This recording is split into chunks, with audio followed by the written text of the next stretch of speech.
दोस्तों, आज 2024 का आखिरी दिन भी है। तो आइए आज हम उसके लिए भी प्रार्थना करते हैं, प्रभु का धन्यवाद करते हैं और आने वाले समय के लिए भी प्रार्थना करते हैं। पिता परमेश्वर, मैं बहुत बहुत धन्यवाद करता हूँ प्रभु के एक और साल आपने हमारे जीवन में दिया। और प्रभु, हर प्रकार की परेशानी से आपने बाहर निकाला। इस बात को हम जानते हैं प्रभु कि जब तक जीवन है, जब तक हम इस धरती पर हैं,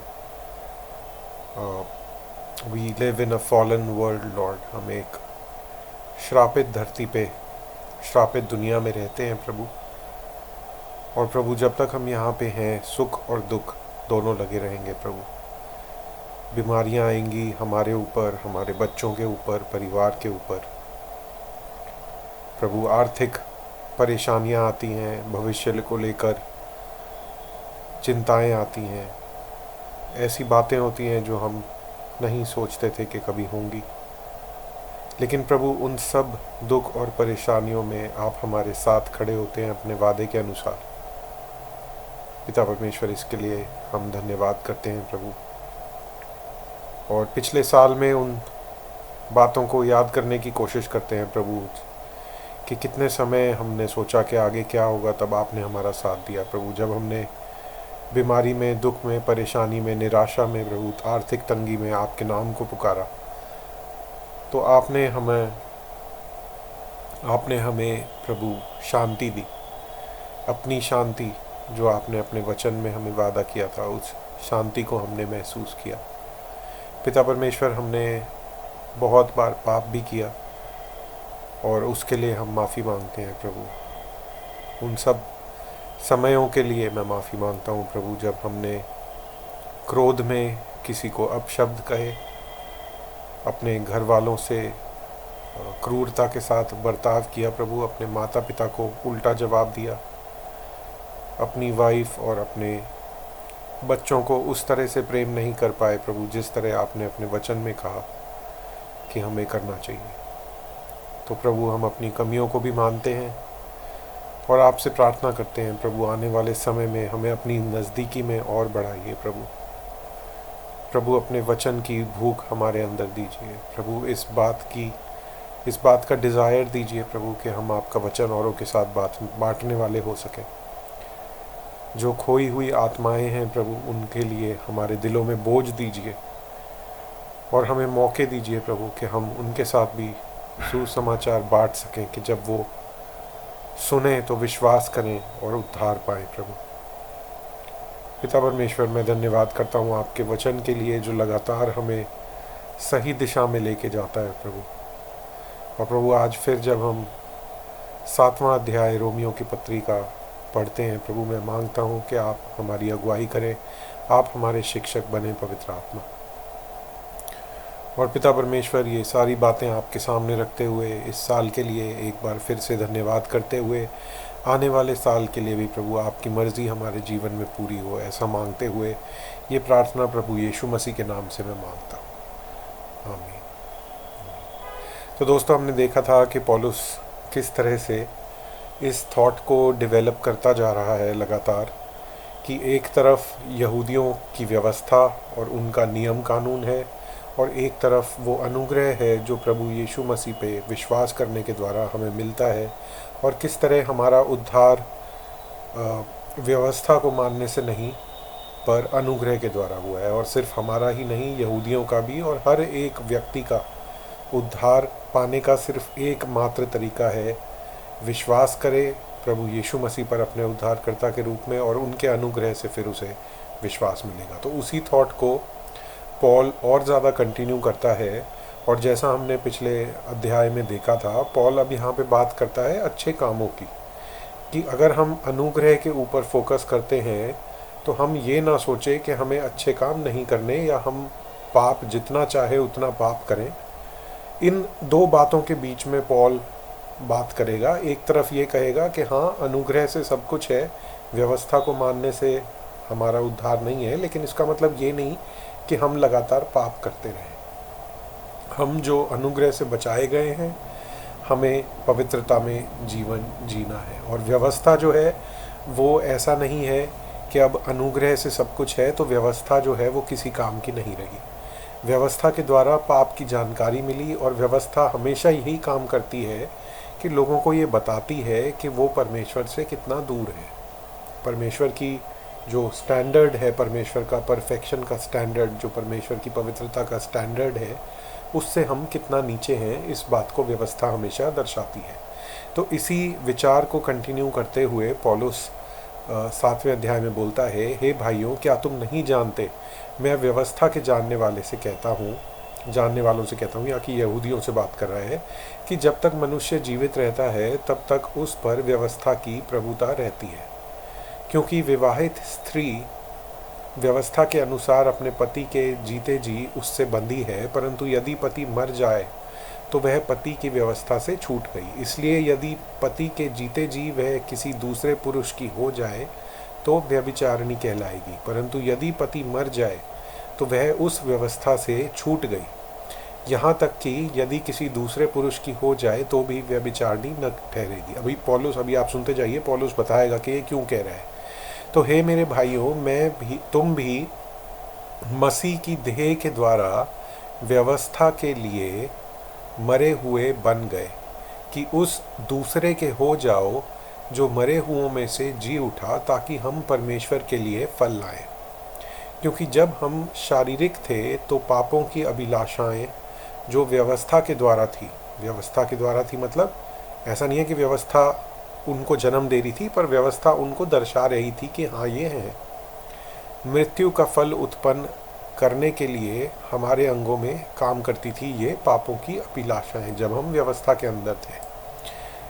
और ये कहीं ना कहीं देखिए वो बात है कि जैसे अगर एक इंग्लिश में कहावत है ना, कि अगर आप किसी को बोलो कि don't think about a pink elephant, तो आपके मन में सबसे पहला विचार एक पिंक कलर का एलिफेंट ही नज़र आएगा।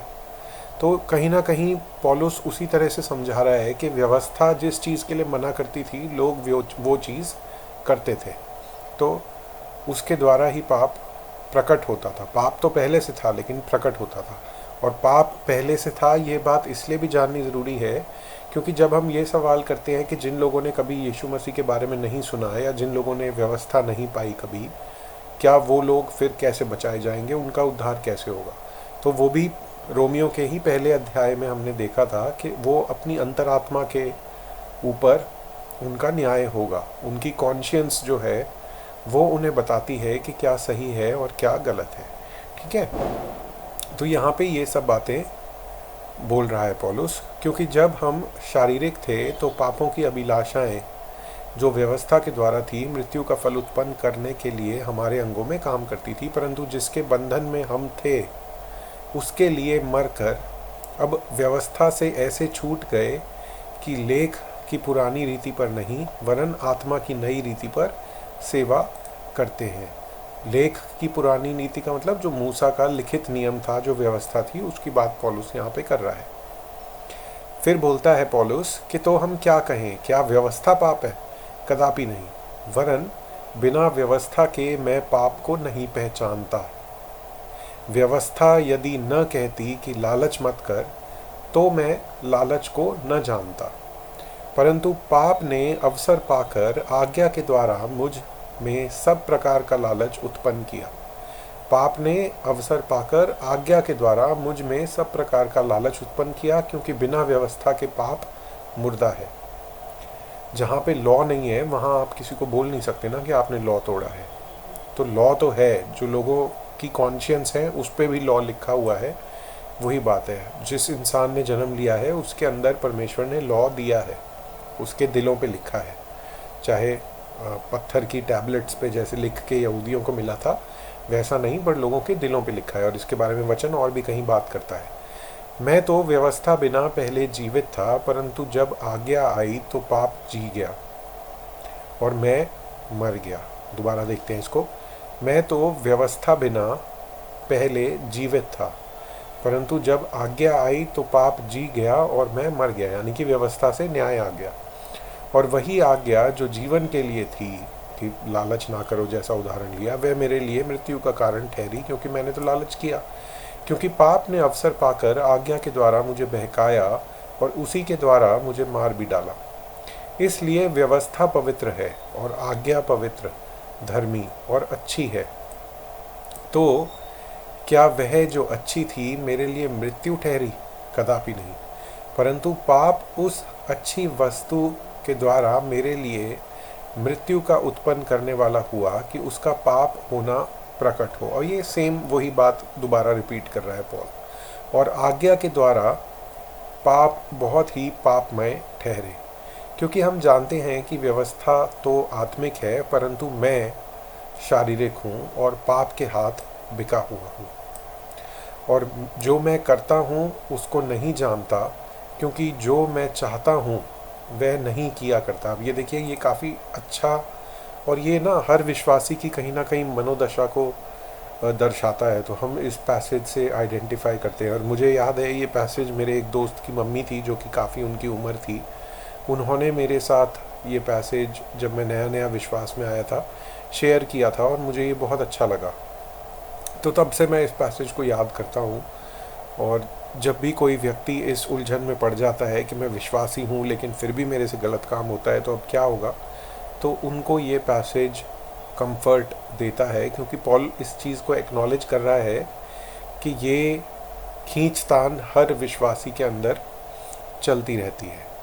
ठीक है, अब देखिए यहाँ पे क्या बोलता है।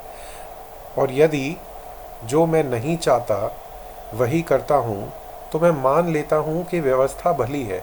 जो एक विश्वासी है वो जानता है कि व्यवस्था सही है, मैं गलत हूँ। वो ये नहीं कहेगा, अपने पाप को जस्टिफाई नहीं करेगा। वो ये नहीं कहेगा कि तो सब करते हैं, या थोड़ा सा कर लिया तो क्या हो गया, है ना। वो हमेशा ये कहेगा कि नहीं, परमेश्वर की व्यवस्था सही है, मैं कमज़ोर हूँ। ठीक है, तो मैं ये मान लेता हूँ कि व्यवस्था भली है। तो ऐसी दशा में उसका करने वाला मैं नहीं, वरन पाप है जो मुझ में बसा हुआ है। अब इसको थोड़ा सा समझने के लिए और पढ़ते रहते हैं, हम कंटिन्यू करते हैं, नहीं तो इसको हम मिसअंडरस्टैंड कर लेंगे अगर अभी यहाँ पे रुकेंगे तो। क्योंकि मैं जानता हूँ कि मुझ में अर्थात मेरे शरीर में कोई अच्छी वस्तु वास नहीं करती। इच्छा तो मुझ में है, परंतु भले काम मुझसे बन नहीं पड़ते। इच्छा तो है, जीसस भी कहते हैं ना एक जगह, spirit is Indeed willing but the flash is week. आत्मा तैयार है लेकिन शरीर कमज़ोर है। तो कहीं ना कहीं उसी तरह की बात है कि इच्छा तो है अच्छा काम करने की, लेकिन मेरे से नहीं होता वो। क्योंकि जिस अच्छे काम की मैं इच्छा करता हूँ वह तो नहीं करता, परंतु जिस बुराई की इच्छा नहीं करता वही किया करता हूँ। परंतु यदि मैं वही करता हूँ जिसकी इच्छा नहीं करता, तो उसका करने वाला मैं न रहा, परंतु जो पाप मुझ में बसा हुआ है।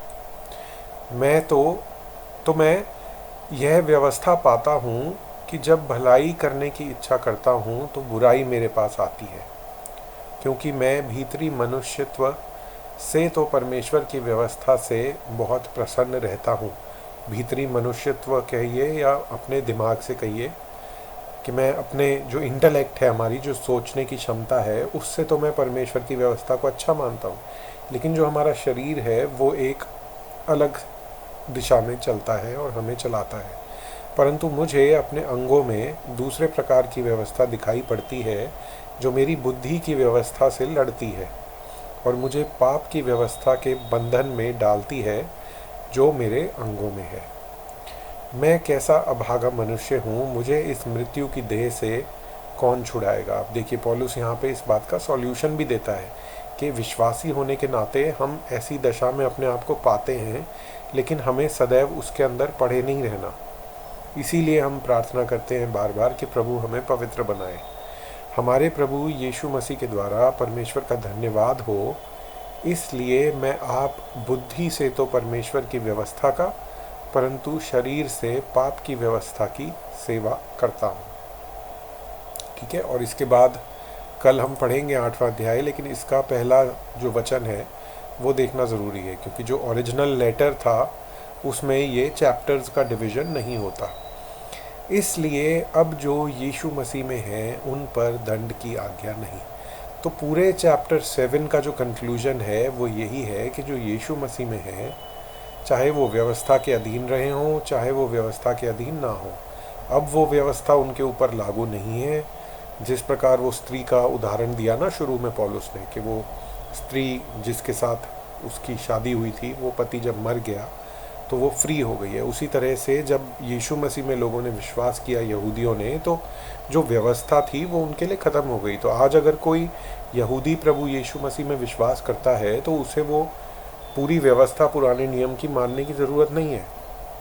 उसको जितने भी मूसा के नियम थे, कानून थे जो यहूदी लोगों पे अप्लाई करते हैं, वो आज उसके ऊपर अप्लाई नहीं करते, क्योंकि वो अनुग्रह के अंदर है। लेकिन फिर भी हम ये नहीं कहते कि व्यवस्था बेकार की थी, क्योंकि व्यवस्था से ही उनको ये पता लगा कि हम कितने फेल होते हैं, हम कितने कमज़ोर हैं, हमारी कितनी फेलिंग्स हैं लाइफ में। ठीक है, तो इसके साथ हम 7वें अध्याय को आज अंत करते हैं, और मैं आशा करता हूँ कि आप सबका नया साल बहुत आशीषों से भरा रहे। और मैं ये जानता हूँ और मानता हूँ कि सबसे बड़ी आशीष हमारे लिए ये है कि हम खुद प्रभु यीशु मसीह की निकटता में बढ़ें, और जिन लोगों से हम प्रेम करते हैं, अपने घर वालों से, वो सब अगर उद्धार नहीं पाए हुए तो वो पहले प्रभु को अपने उद्धारकर्ता के रूप में जाने, और उसके बाद वो भी प्रभु की निकटता में बढ़ें और प्रभु की मर्ज़ी के अनुसार उनकी सेवा के लिए अपने जीवन को देने वाले हो सकें। ये बातें बोलने में बहुत बड़ी बड़ी बातें हैं, लेकिन मैं साथ ही आपको बताता हूँ कि हम सब जब दुनिया में रहते हैं तो हम बहुत बार ऐसे काम करते हैं जो हमें शोभा नहीं देते। तो उन सब के लिए भी हम माफ़ी मांगते हैं। और एक बार फिर से मैं आप सब के लिए दुआ करता हूँ कि आपका 2025 जो साल है वो आशीषों से भरा रहे, प्रभु यीशु मसीह के नाम से। आमीन।